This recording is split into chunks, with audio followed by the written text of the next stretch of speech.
método, tentar acompanhar os ritmos de aprendizagem de todos os educandos, para que não aconteça uma perda de algum desses estudantes ou a totalidade desses estudantes na sua prática docente. É muito importante isso. Vamos avançar? Então, a gente chega aqui em um dos pontos que eu considero talvez o mais importante dentro dessa pedagogia histórico-crítica, que é a base filosófica que Demerval Saviani coloca em sua teoria, em seu pensamento. Para Demerval Saviani, e é por isso que a gente está estudando o livro Educação do Senso Comum à Consciência Filosófica, para ele, a base de todo o ensino, de toda a aprendizagem é filosófica. É filosófica por natureza. E por que a filosofia participa dessa conjuntura? A filosofia vai participar e a gente vai começar a entrar na filosofia pedagógica da teoria histórico-crítica cultural de Demerval Saviani. O que é que dá margem para que ele fale isso? Por que a filosofia ela tem que participar? Para ele, a base aí é marxista. Quando eu falo marxista, é do conceito marxista, no sentido de que a prática educacional, ela deve estar assentada, deve estar mergulhada dentro de uma dialética histórica. Então, essa dialética histórica, ou o materialismo histórico dialético, ele deve estar na base desse fundamento, porque a partir de uma historicidade, de um processo, inclusive observando os conflitos, as lutas que acontecem dentro dos processos sociais, que eu vou entendendo qual é o meu posicionamento, qual é a minha condição nessa sociedade. Então, esses conflitos que Marx apontou, essa questão da história, na qual o indivíduo ele, o tempo inteiro é participante, ele não é passivo apenas desse processo histórico, ele também é participante, principalmente quando ele transforma os recursos naturais ou a natureza em seu favor ou em seu desfavor. Todo esse processo aí histórico, ele tem que estar no rol dessa discussão pedagógica que Demerval Saviani coloca como base marxista, que parte do princípio materialista, histórico, dialético de Karl Marx. Então, essa é a filosofia por dentro do pensamento de Demerval Saviani. Os pontos que devem ser observados dentro dessa questão primeiro, qual é a interpretação da realidade que o aluno tem? O que é que o aluno ele traz em termos de contribuição para aquele processo de ensino-aprendizagem, na qual vai ser trabalhado os conteúdos dentro dessa ideia de materialismo histórico dialético? É a sua interpretação de mundo. A interpretação de mundo que ele tem é importantíssima, porque é em cima dessa interpretação que eu posso fazer algumas indagações, algumas problematizações, ou destruindo, há uma destruição, uma desconstrução em relação àquilo que ele tem em termos de interpretação, ou eu reforço essa ideia que ele tem, que é uma boa, inclusive, entendimento, uma boa interpretação, uma boa compreensão de mundo. Então eu posso desconstruir, e ao desconstruir eu posso reconstruir, e ao reconstruir esse entendimento de mundo, eu coloco, ou o aluno coloca, que isso é um processo dialético contínuo, tanto faz em relação ao professor-aluno ou aluno-professor, eu recoloco um novo entendimento, uma nova interpretação de realidade. Então, o primeiro ponto seria esse, a interpretação que eu trago da realidade. O segundo ponto, que está dentro dessa visão de interpretação, dessa condição de interpretação, é a visão que eu tenho do mundo. Como é que eu olho para o mundo? Como é que eu vejo o mundo? Que não é propriamente a interpretação, é simplesmente a relação que eu tenho com o mundo. Como é que eu estou no mundo? Como é que eu me vejo no mundo? Esse segundo ponto é importante, porque disso depende a minha identidade, os meus entendimentos culturais, as minhas ações éticas, políticas que eu tenho em relação a esse mundo. Então eu me vejo dessa forma e vou agir de acordo com essa visão. Então isso é muito importante para que no conteúdo trabalhado eu consiga de alguma forma também levar essa discussão para os recursos didáticos, para as metodologias didáticas. O terceiro ponto é propriamente a minha prática. É a prática que eu tenho, é a praxis, na verdade. É como eu interfiro nessa relação. Então, tanto o professor pode interferir, quanto o aluno pode interferir. Então, há uma interferência, é a minha ação, é a minha prática, é a praxis transformada a partir de uma interpretação, de uma visão que eu tenho desse mundo. E onde é que é aplicado isso? É claro que isso tem um viés dentro de uma conjuntura teórico-prática, mas onde é que eu interfiro propriamente isso? Na matéria, na materialidade. A materialidade é que é o fim último dessa transformação. É onde o educando, de fato, vai colocar em prática todas as suas ações, todos os seus aspectos educacionais, toda a sua aprendizagem é sobre essa prática. Prática que vai levá-lo a ser algo, um indivíduo que domina ou um indivíduo que é dominado. Então, é essa prática que vai dizer sobre essa materialidade, que vai dizer justamente essa condição. Então, qual é a lógica, qual é o formato que determina a condição última dessa pedagogia histórico-crítica? É a lógica dialética. E por que tem que ser lógico-dialético? Por que a dialética, nesse caso, tem que participar dessa teoria de Meval Saviani?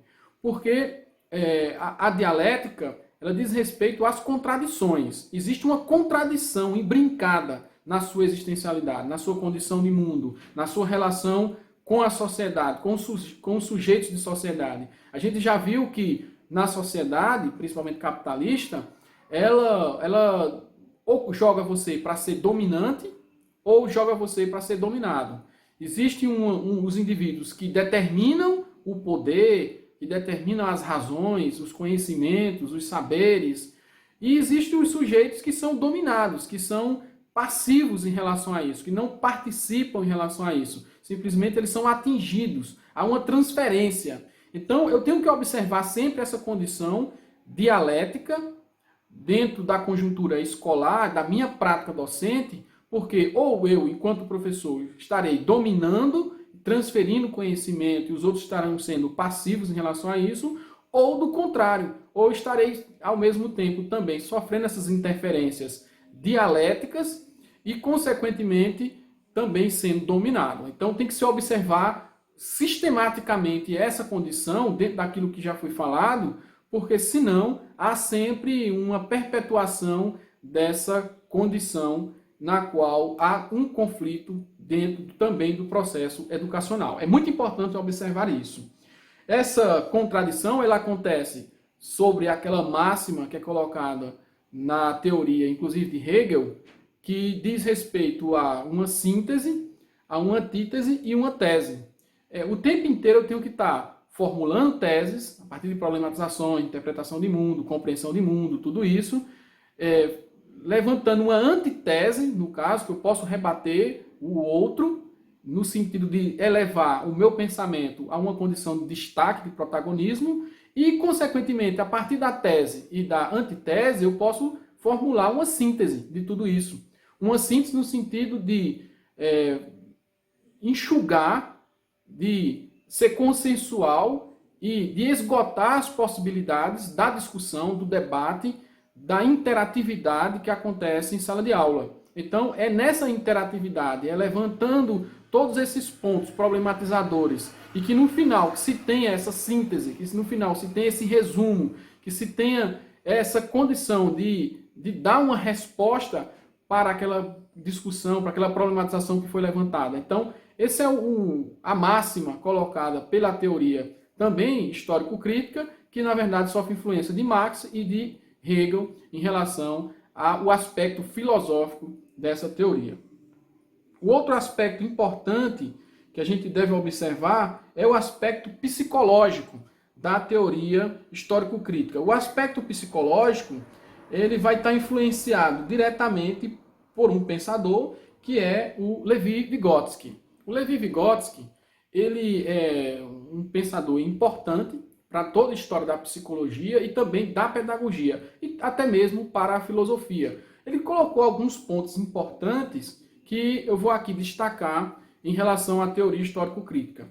O primeiro deles é observar o indivíduo enquanto ser histórico. Aquilo que Marx já colocava, o indivíduo ele é um ser histórico porque ele interfere na natureza, ele produz, e ao produzir, ao transformar essa natureza, ele também faz história. Ele também vai nessa perspectiva, mas também atrelar tudo isso em suas relações sociais. O indivíduo ele é um ser histórico porque ele está em sociedade, em interação constante com o outro.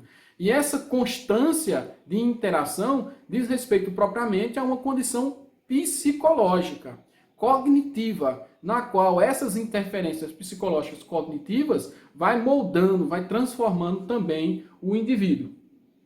Então, existe uma relação natural e social para Vygotsky, na qual existe essa interação, e o mais importante que ele coloca aqui é justamente elevar esse indivíduo para o desenvolvimento humano, histórico humano. É um ponto importante. E como é que se faz isso? A partir da educação, a partir dos processos pedagógicos, a partir da abordagem pedagógica na qual eu vou aplicando e vendo essas interferências que me dão condições cabais, categóricas de desenvolver a condição humana. Inclusive observando aquilo que Vygotsky coloca como desenvolvimento interproximal, que é muito importante, que é justamente no primeiro momento, a relação que eu tenho com o outro, é no estar com o outro que eu começo a entender as relações sociais, as condições sociais na qual eu estou inserido. Então isso é muito importante de ser observado na teoria de Vygotsky, porque é esse ponto que Demerval Saviano vai estar falando. Então a gente vai estar falando agora em relação aos passos propriamente da teoria histórico-crítica, da pedagogia histórico-crítica, para poder alcançar isso no aspecto de prática pedagógica, no sentido de que o professor ele deve seguir esses passos para que, dentro dessa teoria, ele obtenha sucesso. E o primeiro passo que é colocado é aquele que a gente já comentou lá no início, que é a prática social inicial, né? Que existe a prática social inicial e existe a prática social final. Inicialmente, o que é a prática social inicial? O conhecimento que o professor deve levar em consideração, que o aluno tem sempre, da sua realidade, da sua vivência, da sua experiência. Isso é muito importante. Então, quando ele traz esse conhecimento, ele está trazendo uma prática social. E é dentro dessa prática social que eu devo iniciar a minha abordagem, que eu devo iniciar as minhas discussões. Então, ele tem que trazer isso para a sala de aula, ele tem que trazer isso para as discussões, para o conteúdo. O conteúdo pelo conteúdo não faz sentido para Demerval Saviano. Então, só faz sentido quando está conectado com essa prática social inicial. O segundo ponto, o professor anuncia a seus alunos os conteúdos que serão estudados. Ou seja, o indivíduo ele traz esse conhecimento, mas o professor ele dá o pontapé em relação aos conteúdos. O professor ele é uma espécie de mediador, de iniciador do debate. É importante a função desse professor nesse sentido, porque é ele que inicia toda essa discussão. Então, esse é um ponto importante, mas um outro ponto importante que a gente pode tocar aqui também é a possibilidade do professor conhecer o educando. Ele tem que, na medida do possível, buscar o entendimento desse educando. Porque se você não conhece, se você não busca esse conhecimento, fica difícil essa interação, fica difícil o aluno se expor, se abrir, trazer os seus problemas, discutir os seus problemas em relação a isso. Então, se ele não traz isso, essa discussão dificulta consideravelmente esse entendimento do professor para com o aluno e do aluno para com o professor. Abre-se uma resistência. Então, é importante que se tenha, que se traga esse conteúdo para essa condição de conhecimento do aluno. Sempre despertando o senso de curiosidade, focando nos conteúdos científicos, formais, e abordando os conteúdos que devem ser abordados dentro dessa perspectiva de uma prática social na qual já falei. O segundo passo e de bastante relevância, de bastante importância, é a problematização que a gente já falou aqui. Então, o que seria propriamente essa problematização? Eu já falei que diz respeito a perguntas, a questionamentos, a inferências que eu posso estar trazendo dentro dessa prática social, mas propriamente mergulhando nisso, que é problematização, eu posso colocar assim: problemas postos pela prática social relacionada ao conteúdo tratado. Então, eu vou problematizar, sei lá, problema do meu saneamento básico, que eu nunca tenho, problema de alimentação, de desemprego, as questões políticas propriamente ditas que estão relacionadas a esse aspecto social. Eu tenho que trazer essa discussão. Essa discussão, uma vez trazida para o conteúdo, isso estabelece consideravelmente uma forma de discutir os conteúdos numa vivência, numa prática. Então, é problematizando propriamente dito. Então, a partir disso aí, eu busco transformar esse conhecimento em questões, em perguntas, em problemas. Esse é o ponto fulcral aqui da teoria de Merval-Saviani, no sentido do segundo passo. O professor ele tem que ser isso. Traz primeiro passo o aspecto social, a prática social inicial, e segundo, problematizo isso. Eu não posso deixar de mão essa problematização. Terceiro passo é a instrumentalização, que já falamos, mas vamos tocar aqui de forma mais específica. O professor ele tem que expressar as ferramentas, tem que mostrar as ferramentas, as técnicas que ele tem de trabalho, assim como também introduzir o aluno nessa prática, introduzir o aluno nessa instrumentalização, nessas ferramentas, para que o aluno se sinta contemplado nessa prática do professor. Além disso, as ações do professor devem estar assentadas numa concepção científica. Científica no sentido mais formal, no sentido mais objetivo, sem deixar de observar as questões do senso comum, as opiniões, a visão de mundo, a compreensão de mundo do educando, mas trazendo sempre para essa discussão científica. É muito importante que se tenha essa discussão científica. Outro aspecto é uma comparação mental com a vivência cotidiana, que o aluno deve ter em detrimento àquilo que é dado em termos de conteúdo. Então, a comparação mental que é colocada por Saviani é no sentido de que o que é que eu sei, o que é que eu entendo, qual é a minha visão de mundo, e dentro dessa visão de mundo, pegando-se desses instrumentos, pegando-se dessa problematização que foi colocada, dessa vivência de mundo, dessa prática social inicial que eu tenho, como é que, a partir daí, eu faço os paralelos com os conteúdos, eu faço as analogias com os conteúdos. Então, essa comparação mental que o educador deve levar o aluno, ela é de fundamental importância para que haja aí, consequentemente, uma compreensão, um entendimento, uma problematização, uma conscientização a respeito daquilo que está sendo dado. O quarto passo é a catarse. Né? A catarse ela é muito importante no sentido de levar o indivíduo a uma síntese mental. É aquilo que a gente já falou, que o indivíduo ele vai sendo levado, ele vai construindo a partir daquela discussão, a partir daquele diálogo, a partir daquela problematização que o professor faz inicialmente da sua vivência social, da sua prática social, e mediante os questionamentos, mediante as problematizações que foram elencadas, tendo em vista a instrumentalização técnico-científico, pedagógico, didático que o professor tem, ele vai naturalmente construindo e reconstruindo o seu entendimento de mundo. E a partir desses conteúdos, tendo em vista esses conteúdos. No entanto, essa dimensão mental que ele tem vai se transformando, vai se modificando. Ele vai, de fato, sendo um outro sujeito, se montando um novo sujeito. Então é aí que acontece a catarse.